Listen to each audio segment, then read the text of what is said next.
Oh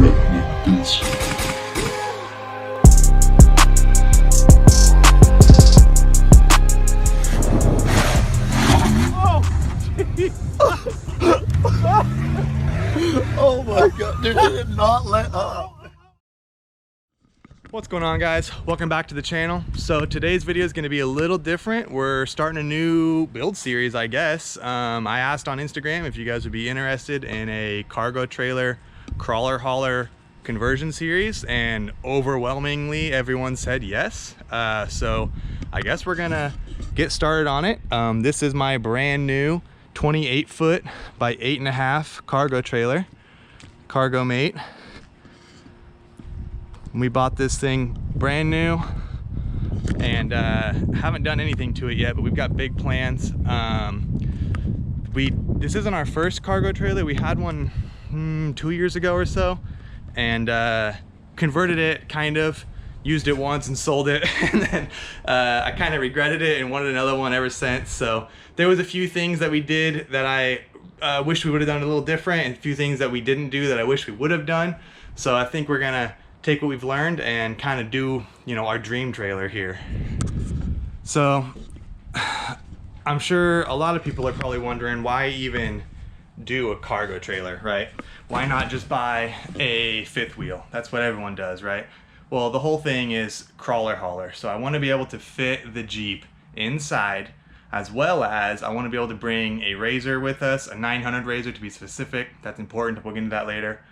And then have living quarters. So that's difficult to do with a fifth wheel.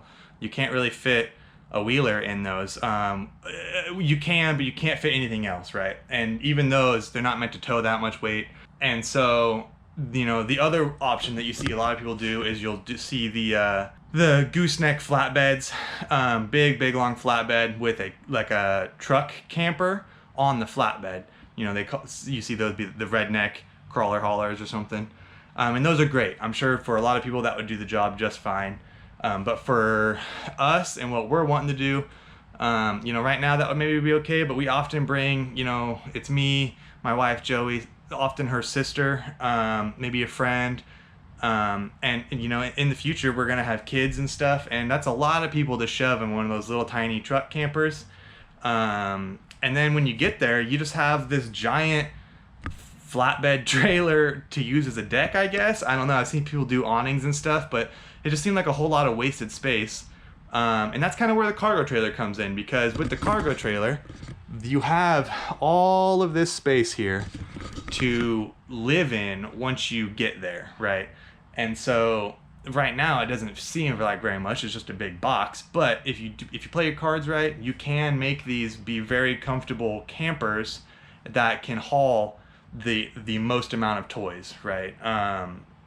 I mean, we're trying to tow the Jeep, maybe a pre-runner in the future, a RZR for when one of those two others that I mentioned breaks inevitably, and then my quad. I gotta have my quad, maybe a dirt bike or a kiddo's bike or something in the future. And there's just no other way that I can think of to get all of those down there, and then also have the room to live in with that many people. So this is what we're gonna do, and let me run you through kind of the plan. I guess to start, let me tell you about the last trailer that we did. Like I said, this isn't necessarily our first one.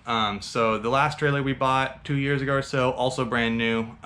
We epoxied the floors, we painted the walls a nice color, added LED lights, you know, dual 6-volt RV batteries, a generator, outlets all around. And that worked great. So I never actually took the Jeep anywhere in that. We only used that one time for a trip in Idaho, and it was wonderful. But there was a few small complaints that I had. One is it wasn't insulated, so in the night it got pretty cold. 2, we didn't add any windows, so during the day it got kind of hot in here. There also wasn't any roof vents or anything. 3, because we didn't have any insulation in the winter, for some reason the walls kind of warped once there got to be like some moisture inside, and I just felt like it was kind of maybe starting to be a problem, so we wanted to get rid of that one. But we had plans to, you know, do a shower and stuff in that, and we just never got to it, so we're gonna, I think, do this one a little better. But there's a specific order of operations that we have to methodically do here in the correct order in order to not mess things up, I think. So I think the first step on this trailer is we have to make it so we can even get the Jeep in here and usable. And it might not even look like it'll fit, but it should. This is 8.5 wide, and then this is the extra wide interior. So we've got the thin walls, which means that we've got lots of room in here. We've got extra tall ceilings. I'm standing up in here. I'm over 6 foot tall, and there's loads of room up here. Even at the door, we've got plenty of room for the Jeep to get in, according to the tape measure. And even if it is a little close, the Jeep has 3-inch wheel spacers that I can pull off. We'll have loads of room. Throw the wheel spacers in the back seat, you know, and put them on when we get where we're going. Not a big deal at all. But one problem is these wheel wells. So these are just some thin sheet metal. The Jeep will crush these for sure, and it's definitely going to go up and over these. So we need to make those nice and strong so that the Jeep can go over them and not crush them. And then 2, and this one might not be totally necessary, but I have heard horror stories of people bending the ramps from trying to pull their wheelers inside, and then they like don't seal up against the door right. So I have a plan for that as well. So we're going to try and reinforce the ramp to just be extra safe. Like I said, the ramp is supposedly rated for 3,000 pounds at one time, and the Jeep obviously weighs more than 3,000 pounds, but you're only going to hit one axle on it at a time. So I think it would probably be okay, but just to be safe, we're going to reinforce that.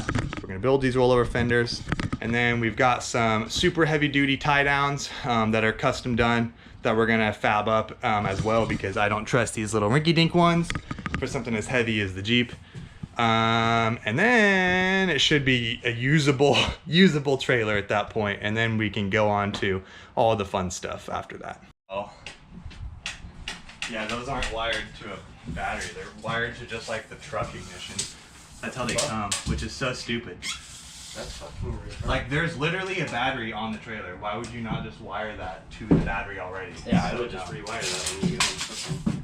Well, that's what I did with the last one. I didn't actually put a new switch on it. I just put new lights and then ran those lights to the same switch. I just rewired what power the switch got.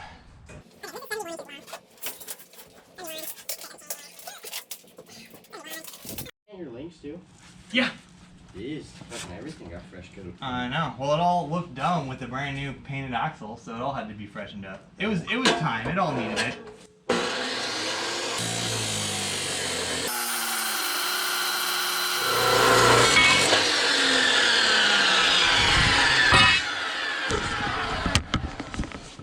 I might need some more steel, guys.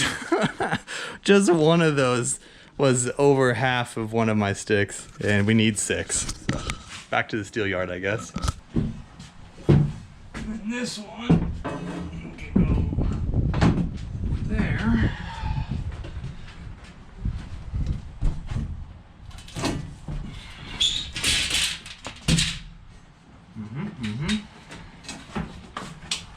You guys start to see what I'm doing, and then we'll have another one on the bottom. Put the stringers, cap the edges. It'll do just fine. Need a lot more steel. What do you think, Tuck? You like the new trailer? All right, 1 week later here, and got more steel, so that should be enough to at least build the rollover fenders. Should have measured last time.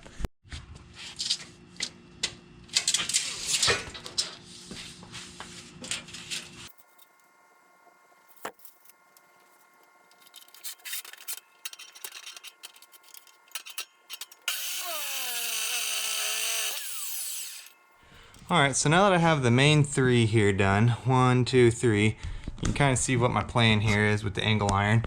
I'm just wrapping all of the edges with it, and then I plan to have some lacings, you know, vertical and across, and I'm hoping that's going to be strong enough. I'm not sure if when I go over these edges here where it's going to overlap, if I want to keep it overlapping and then it's going to have a little, you know, 1/4 inch gap here, or if I want to take the effort to cut a little square out so that it sits flat, and then I could grind the welds flat and it would look really nice and pretty. That would be nicer looking, but you know, a little overlap is probably stronger at the same time. So I don't know, it's also gonna be more work. I don't know yet, but that's pretty much the next step. Is I need to start laying out the extra pieces here. I'm also not sure if I want to keep these little trims on the ground. I'm leaning more towards no, because we are going to epoxy the floors, and these are going to be a problem when it comes to that. So I'm probably going to rip these up. That way the angle iron can sit all the way down. Alright, so slight change of plans or issue here. I pulled the trim pieces up, like we talked about, and I expected there to be a gap, but not that much. I mean, there's quite a bit there. And the problem with that is, I mean, if the angle iron is only 1.5 inches, you know, it needs to be resting on something solid here. Otherwise it's gonna fold in, I think. And you can see the quality of cut we're working with here. Not to mention I pulled out fucking 4 or 5 screws that they just had chilling in here, rattling around, making noise, so that's cool. Alright, so I did this next piece. Clearly I'm gonna cut this little corner off here. That's not a big deal. And then I also found some 1x1 little scrap tubing that actually fit in there and filled the gap nicely. So I think that's gonna do the job. I'll just use the same stuff over there where the gap is pretty big. I've got loads of this laying around, so just to kind of help that, give it something to sit on so the weight goes back on the floor and not wanting to tilt that in, you know. All right, so I've got the corners trimmed, as you can see. I've got this one sitting here. That's looking good. One thing to note is I did cut a little bit out of this just so this had something flat to sit up against. No big deal. Yeah, just this one last piece here, and then we can move on to the other side and then start tacking stuff together. I gotta drag the welder down in here. All right, what do you think of this? So we got this piece, looks pretty fancy. It's gonna go there. Got this piece, it sits right down in there. Then this can go here. And then this can go there. Ta-da! What do you think of that? Obviously it all needs to be welded, but I think that that is gonna do the job. I don't see the Jeep collapsing that, especially with the ribs down the middle. I don't really think it even needs a ramp. As I'm looking at it, it's pretty stout. So yeah, there is going to be a order in which I need to weld everything here, because I need to like weld these joints that are covered, you know, like this one before I put this one on, and then these before I put this one on. So that'll take a little bit of planning, but yeah, I'm liking it. All right, so you can see I got all of my little gap filler pieces in here. Just my little 1x1. I plan on using all that to build a weld cart, but I can go buy more. It's super cheap stuff, just to make, you know, fill the gap so that the angle iron sits flat. Should be good. You can see I also cut out this side, this piece, so that these can sit flat up against the wall like that. And yeah, just gotta keep going, cut these out. Getting close here.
drug it out. It didn't fall apart. What are the chances this doesn't warp when I weld it and it still fits back on there? I don't know, but you can see what we're going for here. Really nervous to weld that inside. I could see sparks going everywhere. I could smell wood burning, so I'm gonna do that outside.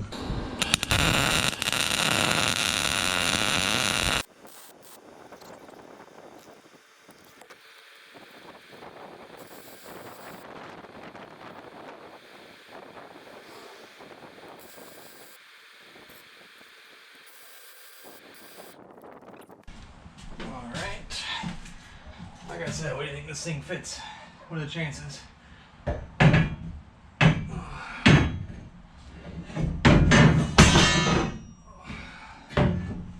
there we go. Things are happening. Ooh. Yeah, still fit. Cool. All right, well there she is. All one piece, welded, you know, in some spots, intact in others. Ready to be moved and welded inside with the big boy welder. This will be so much easier when there's other things to grab here. Oh yeah, not too heavy either. Nice. All right, it's a different day. Back on the wheel well project, and you can see I've made a little bit of progress here without you guys. I went and got some 3/16 flat bar here.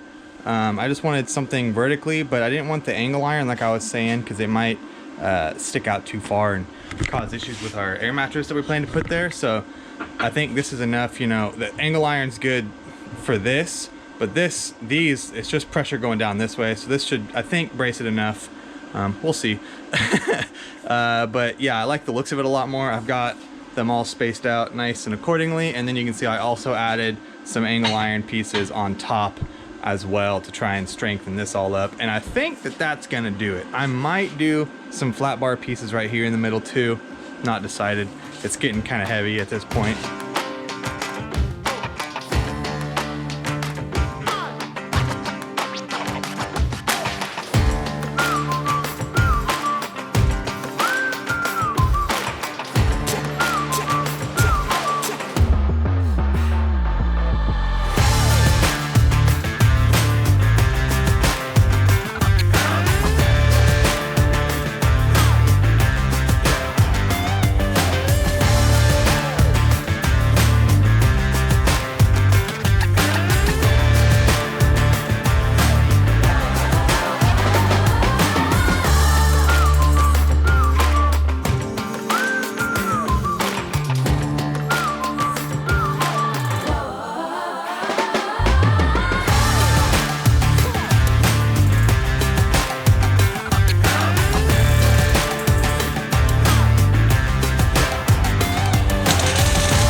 That's all of it. That was a lot of welding. What do you think? Welds look pretty good, most of them. The wind blew in a couple, but she'll be all right. Looking pretty good. Oh, I missed one right there. All right, here we go, guys. Moment of truth. Does it still fit? I welded on this thing for like 2 hours. It's close. Man,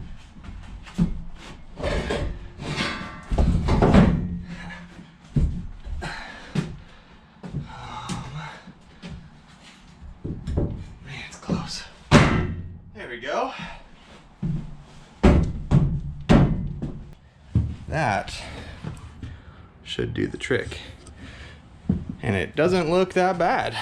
I mean, it's a different color, but once it's painted black, I think it'll be, you know, not that obvious that there's rollover fenders there. I mean, there's no way to know if it's going to be strong enough till I actually drive over it, which is kind of the shitty thing. You know, it's either going to work or it's going to not be strong enough and crunch the fender. But I'm a fabricator, I can figure that out. So if I gotta cut the fender out and make a new one, who cares? All right, so it's a new day and I got one side all nice and painted. Looking good. I really like how this looks now that it's painted. It looks much more sleek and, you know, hidden.